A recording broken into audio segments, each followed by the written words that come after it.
안녕하세요. 커피앤톡입니다. 오늘도 와주셔서 감사드리고요. 바로 사연 읽어보겠습니다.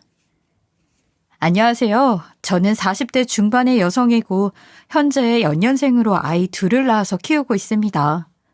젊었을 때는 몰랐는데 저도 나이를 먹고 삶을 살아가다 보니 사람 인생 바뀌는 것은 한순간이더군요. TV에서만 보던 일들이 저에게도 일어나게 될 줄 누가 알았겠어요. 어릴 때 저는 연매출 200억의 식품회사를 운영하고 계시는 친정아빠 덕분에 경제적으로 여유롭게 살았어요. 외동이라 그런지 부모님께서는 항상 저에게 지극정성으로 대해주셨죠. 모자란 것 없이 먹고 싶은 거 다 먹고 배우고 싶은 거 다 배웠어요. 그리고 좋은 집에 살면서 학비 부족함 없이 대학교도 나올 수 있었죠. 이뿐만 아니라 집에서 회사를 물려받을 사람이 저밖에 없었기 때문에 대학교를 졸업하자마자 친정아빠 회사에 인턴으로 들어가 차근히 일을 배웠어요. 남들은 취직하는 것이 힘들어서 전전긍긍한다고 하는데 저는 좋은 집에서 많은 것들을 경험하고 자라면서 취직도 일사천리였죠. 그래서 항상 운이 좋은 사람이라고 생각하면서 살아왔어요. 이렇게 한없이 다정하신 부모님과 경제력이 뒷받침되는 가정에서 살 수 있는 사람은 많지 않잖아요. 하늘에 있는 별을 따는 것만큼 힘들다는 것을 잘 알고 있으니 저는 여유로운 삶을 선물해 주신 부모님에게 보답을 하기 위해서 회사 일에 밤낮 없이 매달리며 그 누구보다 열심히 살았죠. 그렇게 세월은 흘러 저는 28살이 되었고 노력의 결과로 팀장의 자리까지 올라가게 되었어요. 그리고 그때쯤 저는 전년도에 신제품 출시 프로젝트를 같이 하면서 친해진 옆팀 팀장과 마음을 확인하고 연애를 시작하게 되었죠. 사실 회사에서는 제가 대표 딸인 게 모두 밝혀진 상태였기에 사내 연애를 하는 게 쉽지만은 않았어요. 워낙 저를 지켜보고 있는 눈이 많다 보니까 연애 사실을 숨길 수밖에 없었죠. 그래도 사내 연애를 하는 게 나쁘지만은 않았어요. 훨씬 재미있었고 오히려 더 가까워질 수 있는 계기가 되었죠. 그렇게 저희들은 2년간의 연애 끝에 결혼을 하게 되었어요. 사실 남편이나 저나 친정부모님이 반대를 하실까봐 조마조마한 마음을 가지고 있었죠. 왜냐하면 남편과 저희 집안의 수준 차이가 너무 심했거든요. 그래서 친정부모님께 인사를 가기 전날부터 남편은 엄청 긴장을 했었어요. 지희야, 내일 인사 갔는데 부모님께서 나를 싫어하시면 어쩌지? 우리 아빠가 오빠 예뻐하시니까 너무 걱정 안 해도 될 것 같은데? 아직 일어나지도 않은 일인데 걱정부터 하지 마. 어떻게 걱정을 안 해. 우리 어머니는 편찮으셔서 집에만 계시고 나는 생활비를 매달 보내줘야 하는 입장인데 이런 내 사정을 누가 이해하겠어? 아유, 우리 부모님 사람 쉽게 내치실 분들 아니야. 집안 형편이 좋지는 않지만 오빠도 나랑 똑같은 팀장직함 달고 있고 회사에서 능력 인정받고 있잖아. 그래도 능력과 집안 수준은 다른 거니까 나는 걱정이 될 수밖에 없지. 우리 아빠 집안 형편 가지고 사람 내칠 만큼 나쁜 사람 아니야. 항상 나한테도 사람 됨됨이가 중요하다고 강조하셨어. 오빠 좋은 사람이잖아. 그러니까 너무 걱정하지 말고 내일 조심해서 와. 알았지? 사실 저도 말은 이렇게 했지만 부모님께서 남편의 집안 형편을 알고 반대를 하실까봐 걱정이 이만저만이 아니었죠. 친정아빠께 미리 언지를 드릴 수는 있었지만 혹시나 싫다고 하실까봐 미리 말씀을 안 드렸어요. 그렇게 다음 날이 되고 저는 떨리는 마음으로 부모님께 남편을 소개했죠. 당연히 친정아빠는 남편의 얼굴을 알고 계셨기에 많이 놀라신 듯 보였어요. 다행히 내치거나 하지는 않으셨고 다 같이 모여 식사를 하면서 이런저런 이야기를 나누게 되었죠. 지희가 따로 얘기를 해주지 않아서 결혼하고 싶다는 사람이 누군지 굉장히 궁금했는데 이 팀장 자네였다니 처음에는 많이 놀랐네. 사귈 때부터 말씀을 드렸어야 했는데 미리 말씀드리지 못해 죄송합니다. 사과할 것까지는 없고 이 팀장 능력이 좋아서 내가 관심 있게 지켜보고 있었는데 이렇게 우리 식구가 되겠다고 찾아올 줄이야. 세상 참 좁네. 관심 있게 봐주셨다니 정말 감사합니다. 그래, 자네 부모님은 지금 뭐하고 계신가? 두 분 다 건강하시지? 그게 아버지는 일찍 돌아가셨고 어머니는 지금 편찮으셔서 매달 생활비 드리면서 도와드리고 있습니다. 그렇구만. 자네 혼자 가정을 책임지느라 참 힘들었겠네. 친정부모님은 남편의 형편을 듣고 나서 조금은 당황하신 듯 보였어요.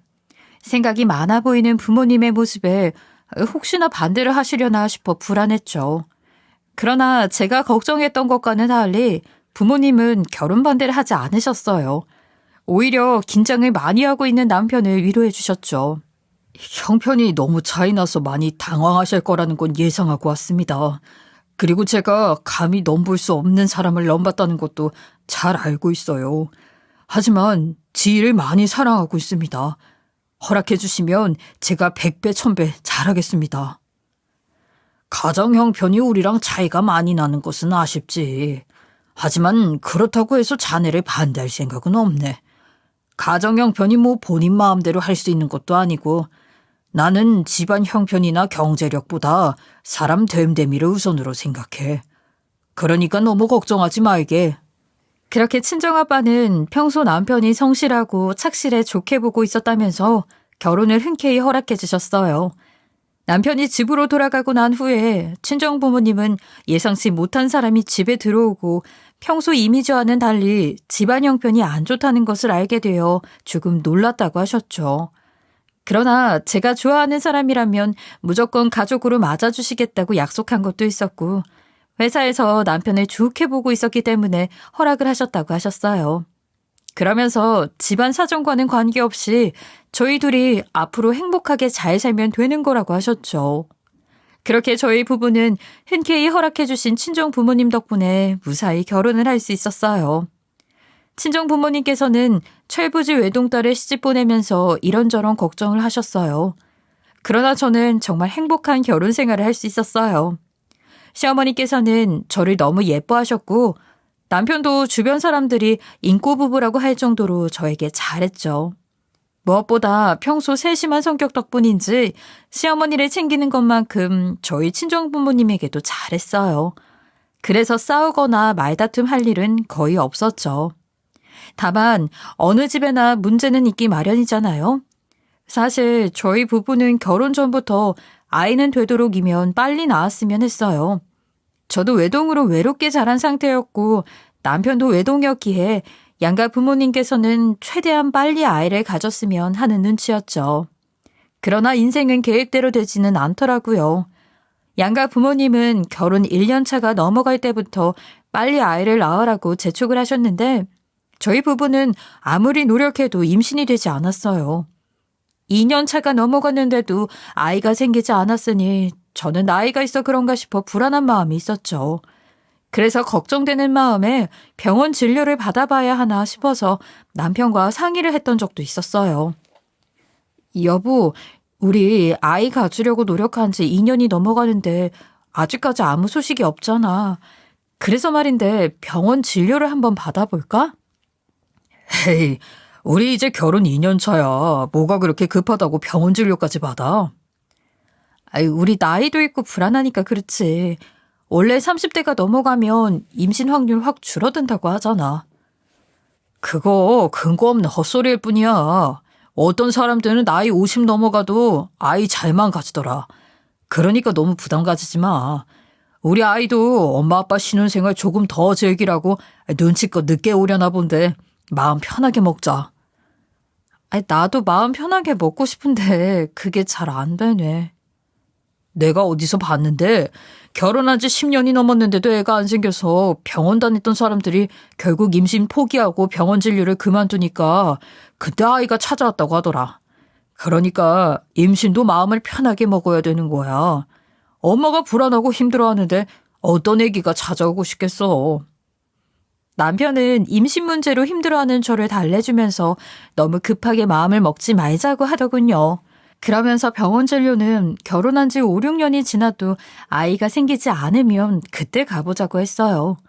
남편의 이야기를 들으면서 저도 조금은 생각이 바뀌게 되었어요. 그래서 임신에 대한 강박은 내려놓고 마음을 편하게 가져보기로 했죠.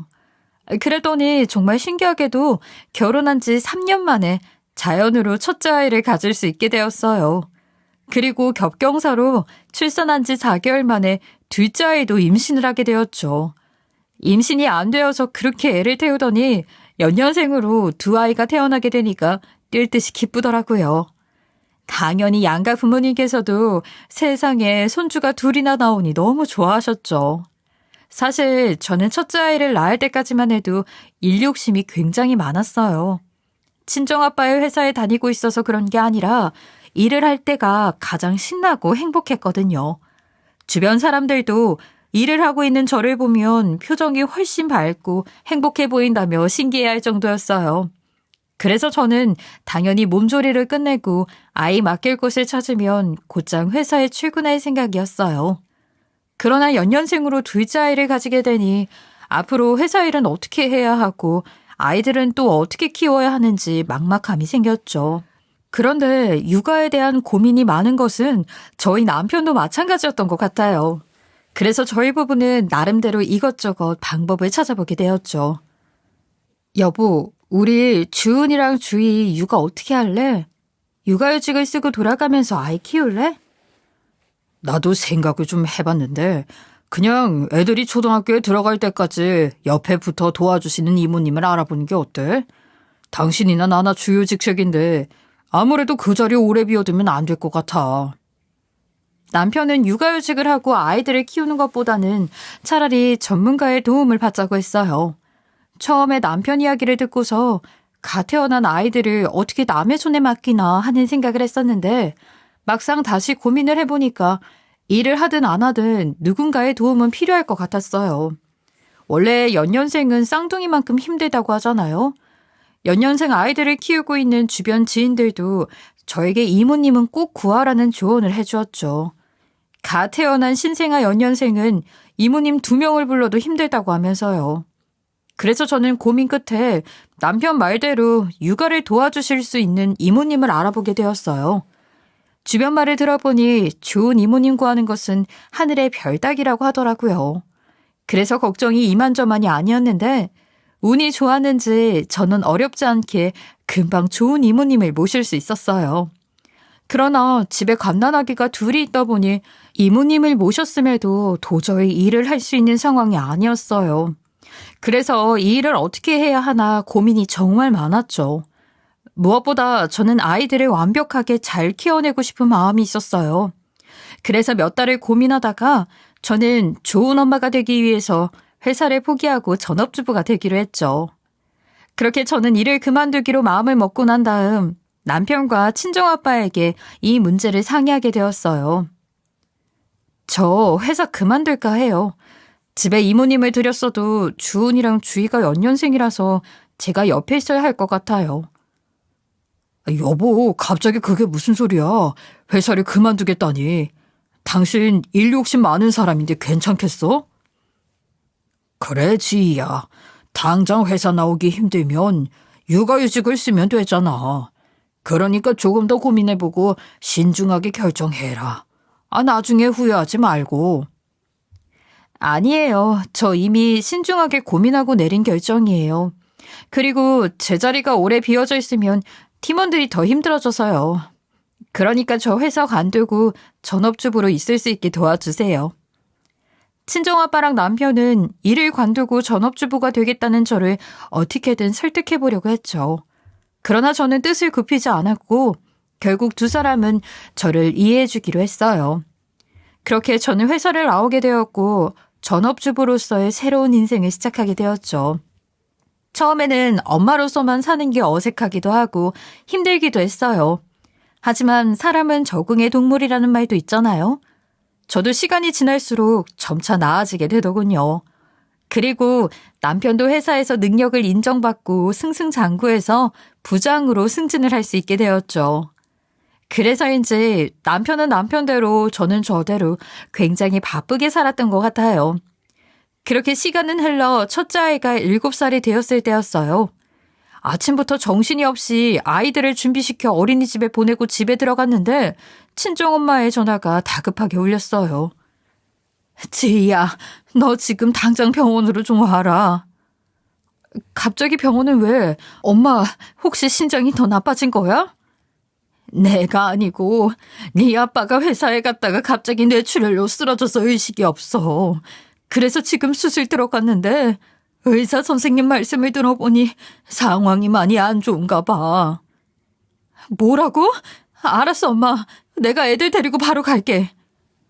친정아빠가 쓰러진 후 상황이 좋지 않다는 이야기를 듣고 난 후 뭐부터 해야 할지 머릿속이 하얘지더군요. 처음에는 그냥 바로 택시를 잡아 타고 병원으로 갈까 했지만 최악의 상황에서는 아빠가 세상을 떠날 수도 있겠다 싶어 어린이집에 들러 아이들을 데리고 다급하게 병원으로 달려갔죠. 그렇게 병원에 도착을 해보니 정말 친정아빠가 의식 없이 누워 계셨어요. 의사 선생님께 언제 깨어날 수 있냐고 물었더니 이미 골든타임을 놓친 후 병원에 오셔서 상황을 지켜봐야 할 것 같다고 했죠. 그래도 친정엄마와 저는 희망을 놓지 않았어요. 매일같이 병원을 찾아 지극정성으로 간호했죠. 그러나 친정아빠는 아무리 노력을 해도 도무지 깨어날 생각을 하지 않더라고요. 사실 친정아빠가 누워있을 동안 투자자들은 하나둘씩 병원을 찾아 상태를 확인했어요. 겉으로는 병문안을 왔다고 하지만 하나같이 한숨을 쉬고 얼굴이 어두운 게 왠지 모를 불안감이 밀려왔죠. 그렇게 한 달가량의 시간이 지났을 때 친정아빠와 가깝게 지냈던 투자자 중 한 명이 병원에 찾아왔어요. 어렸을 적에 저도 아저씨라고 부르면서 잘 따랐던 사람이었죠. 갑자기 밖으로 불러내셔서 무슨 일인가 했는데 저에게 할 말이 있어서 오셨다고 하더라고요. 지희야, 맘 단단히 먹어라. 아무래도 회사에 칼바람이 불 것 같다. 네? 그게 무슨 말씀이세요, 아저씨? 칼바람이라니요. 내가 최대한 막아보려고 했는데 투자자들 반발이 너무 심해. 네 아빠 계속 이 상태면 조만간 대표 자리에서 내려와야 할 수도 있을 것 같다. 내일 오후에 이 문제로 회의를 하겠다고 하는데 네가 와서 투자자들을 달래든지 다른 조건을 내세우든지 해야 할 것 같아. 네? 아무리 그래도 저희 아빠가 창업주이고 오랜 시간 동안 청춘 다 바쳐서 회사를 이끌어왔는데 한 달 만에 대표 자리에서 내려오라니 이건 너무하잖아요. 1년을 누워있었던 것도 아니고 고작 한 달이에요. 알아. 내가 왜 모르겠니? 정말 한숨만 나오는 절망적인 상황이었죠. 친정아빠는 도무지 깨어날 기미가 보이지 않았고 대표 자리에서 억울하게 내려오지 않도록 제가 투자자들을 설득하는 방법밖에 없었어요. 그렇게 다음 날이 되었고 저는 친정아빠와 친하게 지내시는 투자자분과 함께 회사 회의실로 들어가게 되었죠. 이윽고 회의가 시작되었고 투자자들은 큰 소리를 내면서 크게 반발하기 시작했어요. 지금 대표가 한 달 동안 일어나지 못하고 있어요. 언제까지 회사의 대표 자리를 비워둘 겁니까? 지금까지 일어나지 못했으면 우리도 얼른 새로운 대표 찾아서 세워야 해요. 투자자님들의 마음은 제가 잘 알고 있어요. 하지만 저희 아빠가 1년을 누워 있었던 게 아니잖아요. 고작 한 달이에요. 분명히 일어나실 테니까 조금만 양해해 주시고 기다려 주시면 안 될까요? 뭘 양해하고 기다려요? 대표가 뇌출혈로 쓰러져서 일어나지를 못하고 있는데 회사를 새로 이끌어갈 사람을 찾는 게 당연한 순리고 절차인 거죠. 투자자님들 뜻은 알겠습니다. 하지만 이 회사 저희 아빠가 창업주이고 청춘 다 바쳐서 이끌어온 곳이에요. 그래서 모르는 사람한테 대표 자리 넘겨줄 수는 없어요. 그러니까 조금만 양해해서 대표 교체 대신 대표 대리 체제로 해주시면 안 될까요? 제가 회사 경험도 있고 하니까 아빠 대신 대표 대리로 업무를 보겠습니다. 그건 더 안 될 말이죠.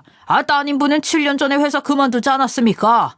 7년 넘게 애만 보던 사람이 어떻게 회사를 운영하겠어요?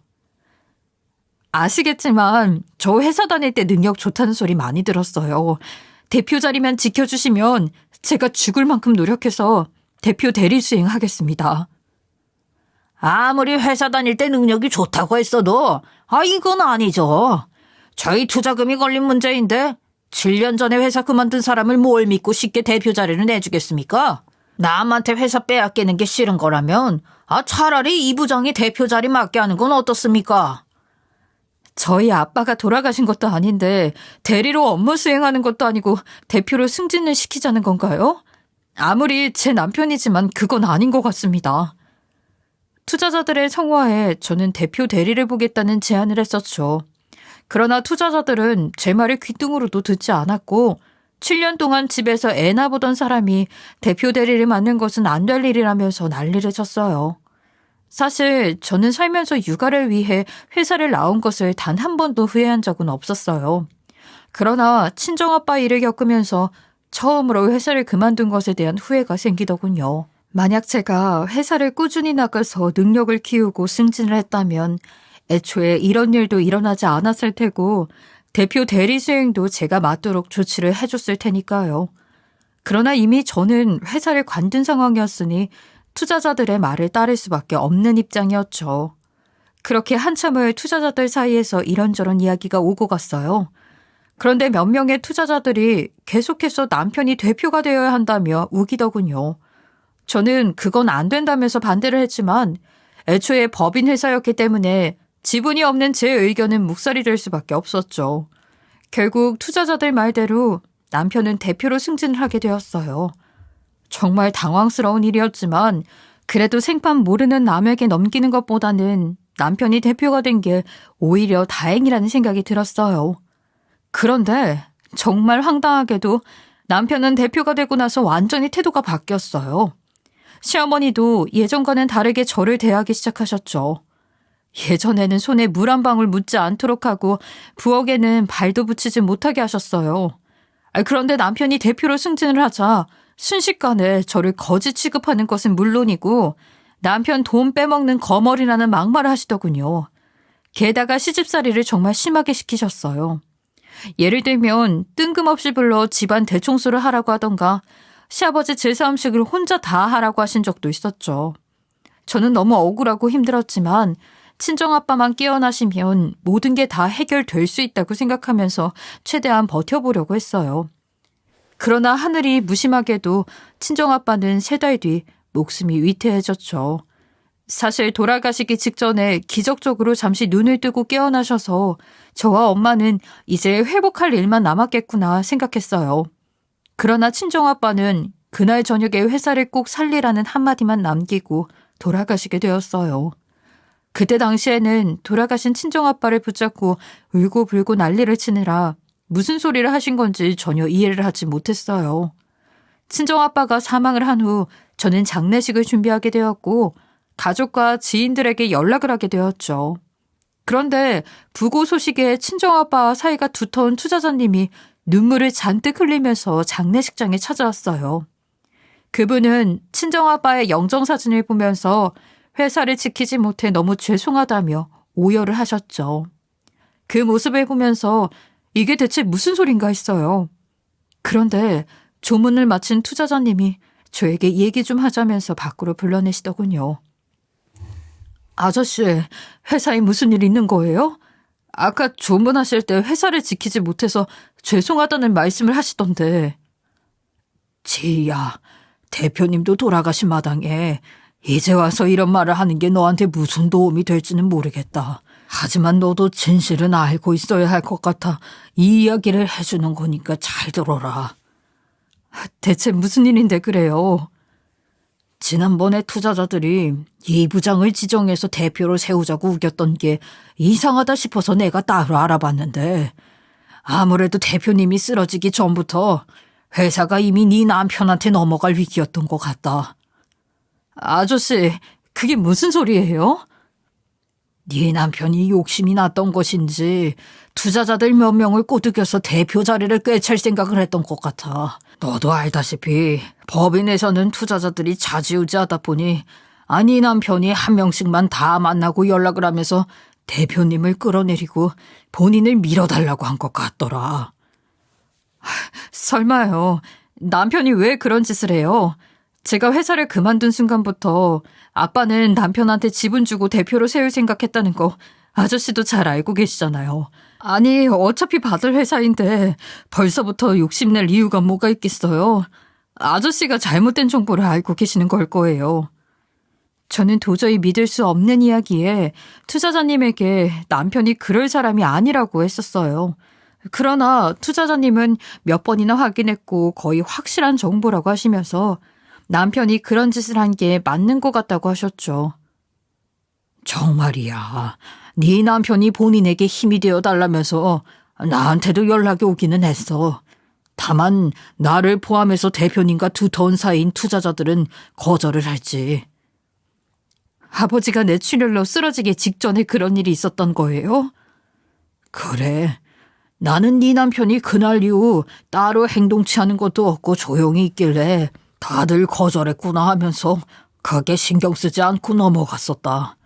그런데 대표님이 쓰러진 지 얼마 안 된 상태에서 대표 자리를 두고 급하게 회의를 진행하더니 투자자들이 대놓고 네 남편을 대표로 세우자며 지정하는 모습을 보면서 갑자기 그 일이 생각나더라고.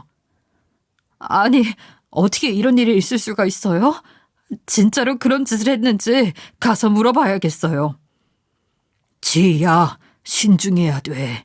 네 남편이 대표가 된 후에 본인 제안을 거절한 사람들 모두 배제시켰어. 그리고 지금 장인어른이 돌아가셨다는데 장례식에 코빼기도 안 보이잖니. 투자자님을 통해 모든 진실을 알게 되니 정말 황당하고 어이가 없더군요. 잘못된 방법으로 대표 자리를 꿰찬 것도 모자라서 친정아빠와 두터운 사이를 유지하던 사람들을 배제시켰다니요. 저에게 회사 지분이 조금이라도 있으면 어떻게든 해결을 해보려고 할 텐데 그럴 수 있는 상황은 아니었죠. 사실 저는 회사를 그만두며 남편에게 힘이 되었으면 해서 지분을 모두 넘겼거든요. 이야기를 듣고 나니 왜 지분을 넘기고 회사를 관뒀을까 하는 후회가 되었어요. 그러지 않았다면 이렇게 눈뜨고 코 베이는 일은 없었을 텐데 하는 생각 때문에 정말 미칠 것 같았죠. 친정아빠가 뇌출혈로 쓰러지게 된 이유도 남편의 이런 행동을 알게 된 후 충격을 받았기 때문인 것 같았어요. 그날 밤 저는 도저히 잠을 이룰 수가 없었어요. 그래도 투자자님 말씀처럼 신중하게 행동하려고 다음날 저녁까지는 회사를 찾아올 수 있는 방법들을 생각해봤어요. 하지만 아무리 생각해봐도 방법이 없더라고요. 그리고 억울하게 회사를 빼앗겼다는 생각에 속에서는 열불이 났죠. 그날 저녁 저는 도저히 참을 수가 없을 것 같아서 장례식을 하다 말고 남편에게 달려갔어요. 어차피 회사를 당장 찾아올 방법이 없으면 남편 입으로 무슨 말을 하는지 직접 듣고 한바탕 난리라도 쳐야겠다 싶었죠. 그런데 집에 들어갔더니 남편이 시어머니를 불러 소고기 파티를 하고 있더라고요. 장인어른이 돌아가셨다는데 하하호호 웃으면서 소고기를 구워 먹고 있는 모습을 보니까 눈이 돌아갈 수밖에 없었죠. 그래서 저는 곧장 밥상을 뒤엎고 큰 소리를 쳤어요. 지금 이게 뭐 하는 짓이야? 장인이 돌아가셨다는데 너는 소고기가 입에 들어가니? 그리고 당신 투자자들 설득해서 대표 자리 꿰찬 거라며. 그것도 우리 아빠 쓰러지기 전부터 그 짓거리를 했다던데 제정신이야? 우리 아빠 회사를 당신이 무슨 자격으로 훔쳐가? 예, 왜 멀쩡한 우리 아들을 자꾸 그러니? 어차피 받을 회사 일찍 좀 가져오겠다고 한 게 무슨 잘못이라고 이 난리를 피워. 그리고 이유가 어찌되었건 결과적으로는 네 아빠가 죽었으니 그 회사는 우리 아들 거야. 너야말로 그딴 말 할 자격 없다고. 그래, 우리 엄마 말이 다 맞아. 어차피 당신이 회사를 나간 순간부터 내가 대표 자리에 올라갈 예정이었어. 어차피 내 자리였다고. 뭐라고? 이래서 머리 검은 짐승은 거두는 게 아니라고 하는 거구나. 우리 아빠가 당신을 얼마나 믿고 좋아했는데 은혜도 모르고 이딴 짓을 해? 당신 때문에 우리 아빠 뇌출혈 와서 돌아가셨어. 이거 어떻게 책임질 거야? 책임 같은 소리 안 해. 증거 있어? 그딴 말 할 거면 증거 가지고 와서 해. 너 자꾸 헛소리 하지 말고 온 김에 이 서류에 사인이나 하고 가. 남편은 방으로 들어가 이혼 서류를 가지고 왔고 그걸 저에게 던지면서 사인하고 나가라고 했어요. 친정아빠 장례식을 하고 있으니 예의상 조금 지나서 얘기할까 했었지만 이왕 일이 이렇게 됐으니까 빨리 얘기 끝내고 이혼 서류 제출하자고 하더군요. 이혼만 해주면 친정엄마 병원비는 본인이 부담을 하겠다면서요. 사실 저희 친정엄마가 계속 투석을 받아야 하는 상황이에요. 그래서 꾸준히 돈이 들어갔는데 남편은 그것을 빌미로 이혼을 하자고 한 것이었죠. 그러나 저는 끝까지 버텨보려고 했어요. 그랬더니 남편은 본인에게 여자가 생겼고 곧 재혼할 생각이라면서 이렇게 버티면 결국 초라해지는 것은 제가 되지 않겠냐며 얼른 사인하라고 재촉을 해댔죠. 시어머니도 옆에서 지금 사인하지 않으면 애들은 본인이 데려와 키우겠다면서 애들 놓고 쫓겨나 평생 얼굴을 보고 싶지 않으면 빨리 사인하고 나가라면서 제 손을 잡아당겼어요. 저는 결국 아이들과 친정엄마 때문에 억지로 도장을 찍고 그 집을 나올 수밖에 없었죠. 그리고 그 집을 나오면서 꼭 제대로 복수를 하겠다는 다짐을 하게 되었어요. 그렇게 이혼 후 1년 정도의 시간이 지났죠. 저는 당장 먹고 살 길이 막막해져서 집 주변 식당에서 아르바이트를 하게 되었어요. 그런데 어느 날 노신사 한 명이 제가 일하는 식당으로 들어오더니 제 이름을 부르며 그 사람이 맞냐고 묻더라고요. 그래서 누구시냐고 했더니 본인은 이전 시어머니의 전남편, 즉 전남편의 친아버지라고 했어요. 처음에 저는 노신사의 말을 믿지 못했죠. 이전 시아버지는 분명 일찍 돌아가셨다고 했고 시댁에서 제사 지내는 모습을 매년 봤거든요. 죄송한데 사람을 착각하신 것 같아요. 저희 이전 시아버지는 일찍 돌아가셨다고 했거든요. 전 남편이 이정우 맞죠? 제가 계앱이 되는 사람입니다. 아마 그 집에서 새아버지 제사를 지낸 것 같네요. 못 믿겠으면 내가 사진을 한 장 가지고 왔으니 한번 봐요. 노신사는 저에게 오래된 사진 한 장을 보여줬어요. 자세히 보니 이전 시어머니와 결혼식을 올린 사진이었죠. 오래된 사진이었지만 이전 시어머니의 얼굴이 변한 게 거의 없어서 한눈에 알아볼 수 있었어요. 노신사는 제가 전 남편과 이혼을 했다는 소식을 듣고 나서 어디서 뭘 하는지 저를 찾기 위해 갖은 노력을 다했다고 했죠. 저는 이해가 되지 않았어요. 이혼하고 잘 살고 있는데 이제 그 집과 관계도 없는 저를 왜 찾았나 싶었죠. 그래서 영문을 모르겠다는 표정을 짓고 있었어요. 그런데 그 노신사는 갑자기 제 손을 꽉 잡더니 이상한 말을 꺼내더군요. 저랑 복수극 한 편 찍으실래요? 나도 그들에게 제대로 복수를 하고 싶거든요. 네? 그게 무슨... 저는 이게 대체 무슨 일인가 싶었어요. 뜬금없이 찾아와서 복수극 한 편 찍자니 정말 황당하게 짝이 없었죠. 그런데 이야기를 자세히 들어보니 그 노신사에게도 그럴 만한 사정이 있었더라고요. 제가 영자랑 살 때 많이 아팠거든요. 그런데 영자랑 정우랑 어떤 남자 한 명을 데리고 오더니 돈이 없는 사람이랑은 살 수가 없다면서 그 남자랑 새 인생을 시작하겠다고 하더라고요. 그러면서 병원비로 쓸 돈을 위자료라고 하면서 홀라당 가져가 버렸어요. 그렇게 저는 버려지게 되었고요. 네? 어떻게 그런 일이... 그럼 이후에 돈 한 푼 없이 어떻게 하셨어요? 병원에서는 억지로 퇴원을 시키려 하고 저는 돈 한 푼 없으니 결국 친척들에게 도움을 요청할 수밖에 없었죠. 하지만 아무도 도와주지 않아서 치료를 포기하려고 했어요. 그런데 그때 다행히 형이 소식을 듣고 아픈 걸 왜 이제야 얘기하냐면서 도와줬어요. 그렇게 저는 형 도움을 받아 악착같이 치료를 받아서 완치 판정받았고요. 노신사는 그날 이후 이전 시어머니와 전 남편에게 복수를 하겠다는 생각을 하면서 살아왔다고 했어요. 퇴원 후 일단 돈을 많이 벌어야겠다는 생각이 들었다고 했죠. 왜냐하면 그 두 사람은 돈에 눈이 먼 자들이니 복수 방법도 돈밖에 없다 판단했기 때문이라고 했어요. 그래서 노신사는 원양어선도 타고 일용직 일도 하면서 되는 대로 한 푼 두 푼 모았다고 했어요. 그런데 악착같이 돈을 벌고 있던 와중에 딸을 홀로 키우던 형이 사고로 돌아가셨다는 연락을 받게 되었다고 했어요. 그래서 노신사는 형 딸, 즉 고등학생이던 조카를 걷어 본인 딸처럼 데리고 있게 되었다고 했죠. 그리고 형의 재산 일부를 정리해 본인 돈을 보태 투자를 하면서 조금씩 돈을 불리기 시작했다 했어요. 처음에는 소액 투자로 시작했는데 다행히 본인이 보는 눈이 있는 것인지 지금은 큰 돈을 가지고 놀게 되었다고 했죠.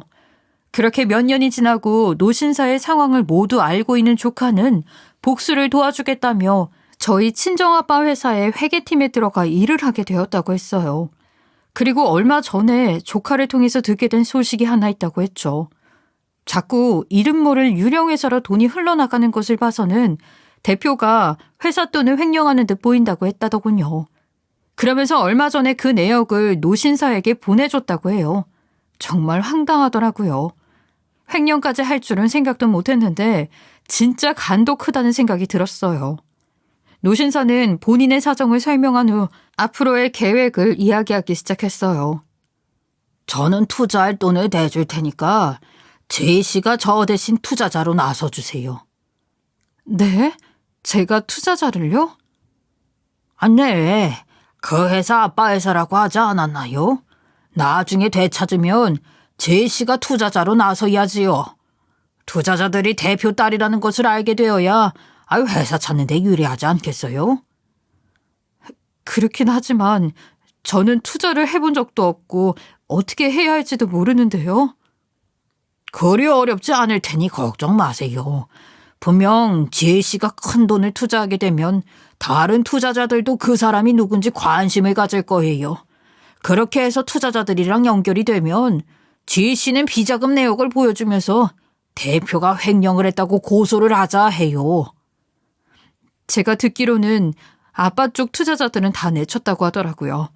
그럼 모두들 전 남편 편일 텐데 고소를 하겠다고 할까요? 아무리 정놈 편이라고 해도 투자자들 입장에서는 증거물도 있는 데다가 본인 돈이 걸려 있으니 고소 안 하겠다 나올 수는 없을 거예요. 정말 그럴까요? 예, 분명히 횡령 사실을 알게 되면 투자자들은 난리가 날 테고 정우놈은 대표직을 내려놓아야 하겠죠. 당연히 처벌도 받을 테고요. 그리고 투자자들 중 몇 명은 지 씨가 회사 창업주 딸이라는 것을 알 테니 어쩌면 회사도 되찾을 수 있을 거예요. 저는 노신사의 말대로 복수를 한번 해보기로 했죠. 시간이 많이 지나도 어떻게든 회사를 되찾아오려고 했었기에 이게 기회다 싶었거든요. 그렇게 저는 노신사에게 돈을 받아 그 돈을 친정아빠 회사에 투자를 하게 되었어요. 그리고 얼마 지나지 않아 소문을 듣고 투자자들이 연락을 해왔죠. 보통 투자를 하는 사람들은 한 곳에만 진행하는 경우가 드물다 보니 서로 좋은 투자처가 있다면 공유를 하는 듯 보였어요. 투자자들이 하나둘 연락을 해오자 저는 좋은 투자처를 알고 있다면서 다 같이 모여 얘기 좀 하자고 했죠. 그렇게 저는 투자자들을 한 곳에 모여놓고 그 자리에 나가게 되었어요. 당연히 저를 알고 있는 몇몇의 오랜 투자자들은 제가 나타나자 놀란 듯 토끼눈이 되었죠. 저는 지체할 것 없이 투자자들 앞에서 노신사에게 받은 서류를 꺼내들었어요. 그리고 전 남편이 유령회사를 세워 횡령하고 있다는 사실을 모두 까발렸죠. 그러자 노신사의 말대로 투자자들은 서류를 확인한 후 난리가 났고 다 같이 대표인 전 남편을 고소하게 되었어요. 그로 인해 전 남편은 당연히 대표 자리에서 내려와야 했고 조사를 받은 후 옥에 갇히게 되었죠. 그리고 오래된 아빠를 존경했던 투자자들은 제가 회사 창업주의 딸이라는 것을 모든 투자자들에게 알렸어요. 그러면서 저를 대표로 내세우자며 다른 투자자들을 설득하기 시작했죠. 덕분에 저는 친정아빠의 회사를 되찾을 수 있었어요. 그리고 노신사는 본인이 가지고 있는 모든 돈을 저희 회사에 투자를 하게 되었죠. 그리고 오랜 시간 끝에 제가 회사를 다시 되찾게 되었다는 것을 알게 된 이전 시어머니가 찾아왔어요. 본인 아들은 돈 한 푼 가지고 있지 않아서 변호사도 없이 재판을 받아야 한다고 도와달라고 했어요. 저는 이전 시어머니의 부탁을 완곡하게 거절했죠. 그랬더니 이전 시어머니는 표정이 싹 바뀌어서는 손가락질까지 하며 난리를 치는 거예요. 내가 투자자 한 명에게 도와달라고 찾아갔더니 네가 회사에 투자한 돈이 내 전남편 돈이라더라. 너 내 전남편 돈으로 대표에 취임까지 했는데 네가 양심이 있으면 우리 도와줘야 하는 거 아니야? 제가 왜요? 저는 정당하게 아빠 회사 되찾는 건데 여기에서 무슨 양심을 찾아요? 아프다는 사람 돈까지 빼앗아 버려놓고 전 남편 돈이 본인 돈인 것 마냥 이야기하지 마세요. 더 이상 말 섞고 싶지 않으니 사람 부르기 전에 조용히 내 회사에서 나가요. 제가 회사에서 당장 나가라고 소리를 치자 이전 시어머니는 그 자리에서 사설 변호사를 붙여달라며 아주 난리를 치더군요. 그런데 그때 저와 식사를 하기 위해 찾아온 노신사가 그 모습을 목격하고는 앞으로 다가왔어요. 아, 지금 뭐 하는 거야? 여기가 어디라고 찾아서 이 난리를 피워. 양심이 있으면 이 회사에 발에 붙이면 안 되는 거 아닌가? 아이, 정우 아빠, 이 회사에 투자를 할 정도로 돈이 많았다면서? 소식 들었는지 모르겠지만 지금 우리 아들이 옥에 갇혀 있어. 그러니까 당신 아들 좀 거기에서 꺼내주라. 도와줘? 내가 왜? 그리고 걔가 언제부터 내 아들이었냐? 아, 오늘 내일 하고 있는 나한테서 돈 빼앗고 무참히 버렸던 거 기억 안 나? 내가 너랑 네 아들한테 복수하려고 그날부터 악착같이 버텼어. 그래, 내가 그때는 미쳤었나 봐. 당신이 이렇게 살아있을 줄도 몰랐고, 아이, 그리고 그게 성공할 줄 몰랐어. 그런데 정우 당신 아들이잖아. 한 번만 도와주라. 일부러 정신 좀 차리면서 살라고 옥에 넣어놓은 건데 도와주긴 뭘 도와줘? 이참에 당신도 옥에서 고생하는 아들 바라보면서 반성과 후회라는 걸 해봐. 계속 그렇게 살면 나중에 지옥불에 떨어져 천벌받는다고. 노신사도 전 남편을 도와주지 않겠다고 하자 이전 시어머니는 지난날이 후회가 되는 듯 눈물까지 흘리면서 무릎을 꿇고 싹싹 빌기 시작했어요. 그러면서 저와 노신사가 마지막 희망이라고 한 번만 도와달라고 했죠. 하지만 저는 끝까지 거절하면서 재혼한 여자도 있는데 그 여자한테나 가서 도와달라고 하라 했어요. 그랬더니 이전 시어머니 말이 재혼한 여자는 전 남편이 개털되자마자 바로 친정으로 도망가서 연락이 안 된다고 하더군요. 역시 사람은 끼리끼리 만난다더니 전 남편은 본인 같은 사람을 골라서 만난 듯 보였어요. 이전 시어머니는 끝까지 저와 노신사에게 매달렸지만 더 마주하고 싶지 않아 곧장 보안 직원들을 불러 바로 내쫓아 버렸어요. 결국 전 남편은 아무도 도와주지 않아 국선 변호사를 통해 재판을 받게 되었고 횡령으로 밝혀져 옥에 갇히게 되었죠. 그리고 이전 시어머니는 아픈 몸으로 일을 하지 못해서 지금은 노숙인 쉼터를 전전하며 살고 있다고 하네요. 그리고 저는 아이들 키우면서 여전히 친정아빠의 회사 운영을 잘 해나가고 있어요. 또 저를 물심양면으로 도와준 노신사에게 감사한 마음을 잊지 않으면서 가족처럼 지내며 때마다 함께 식사도 하고 선물도 주고받으면서 잘 챙기고 있죠. 사실 지난 일로 마음고생이 참 많았는데 결과적으로 모든 게 제자리를 찾을 수 있어서 다행이라는 생각이 드네요. 물론 아직까지는 때때로 친정아빠가 그리워지기도 하고 대표직이라는 무거운 자리가 무섭기도 해요. 하지만 옆에서 도와주시는 분들도 많고 저도 친정아빠가 청춘을 다 바쳐 키워놓으신 회사 운영을 잘 해야겠다는 책임감이 있으니 어렵고 힘든 일들이 생겨도 잘 헤쳐나가보려고요. 여러분들 긴 글 들어주셔서 감사하고요. 개묘년에는 행복한 일이 가득하셨으면 좋겠습니다. 지금까지 커피앤톡이었습니다. 오늘도 끝까지 함께해 주셔서 감사하고요. 다음 영상으로 또 찾아뵙겠습니다.